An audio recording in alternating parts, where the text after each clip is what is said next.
U.S. poultry producers step up safety measures as avian influenza spread. By Tom Polansek, Chicago, U.S. poultry producers are tightening safety measures for their flocks as disease experts warn that wild birds are likely spreading a highly lethal form of avian flu across the country. Indiana on Wednesday reported an outbreak of highly pathogenic bird flu on a commercial turkey farm, leading China, South Korea, and Mexico to ban poultry imports from the state and putting the industry on edge at a time that labor shortages are fueling food inflation. The disease is already widespread in Europe and affecting Africa, Asia, and Canada, but the outbreak in Indiana, which is on a migratory bird pathway, particularly rattled U.S. producers. A devastating U.S. bird flu outbreak in 2015 killed nearly 50 million birds, mostly turkeys, and egg-laying chickens in the Midwest. The United States is the world's largest producer and second largest exporter of poultry meat, according to the U.S. government. Everyone is just sitting on edge, because we know what can happen and we don't want a repeat of that, said Denise Hurd,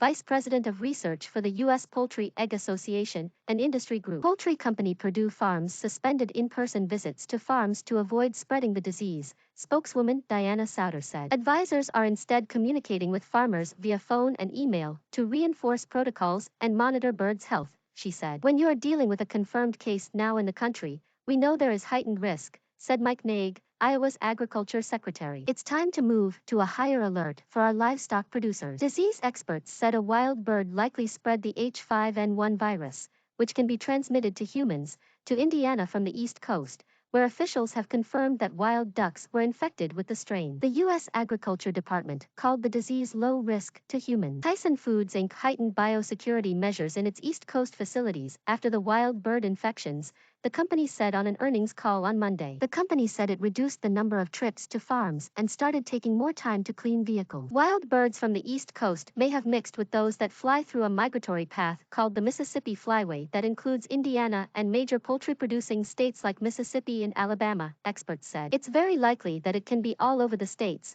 from the East Coast to the West Coast, Hurd said about the flu. Other commercial poultry flocks may become infected as wild birds traverse flyways, though producers have improved safety measures since 2015, said Carol Cardona, an avian health professor at the University of Minnesota. In one key change, farms often require people who enter poultry barns to change their boots and clothing so they do not bring in contaminated materials like feces or feathers. We recognize that the virus could be right outside the door, Cardona said. There have been more than 700 outbreaks of bird flu in Europe, with more than 20 countries affected since October 2021. Tens of millions of birds have been culled. Britain's government reported that the country is suffering its worst ever bird flu season, while Italy has the highest number of outbreaks at more than 300. Hungary, Poland and France have also recorded significant numbers of cases. The disease hit the United States at a time that poultry supplies are down due to strong demand and labor shortages are occurring in meat plants due to the COVID-19 pandemic. Government data showed U.S. frozen chicken supplies were down 14% from a year ago at the end of December, while turkey inventories were down 23%. In Indiana, officials are testing poultry farms in a 10-kilometer control area around the infected farm in Dubois County. The state said on Thursday that all tests were negative, but that testing will continue on a weekly basis. Those negative tests have not relaxed. James Watson,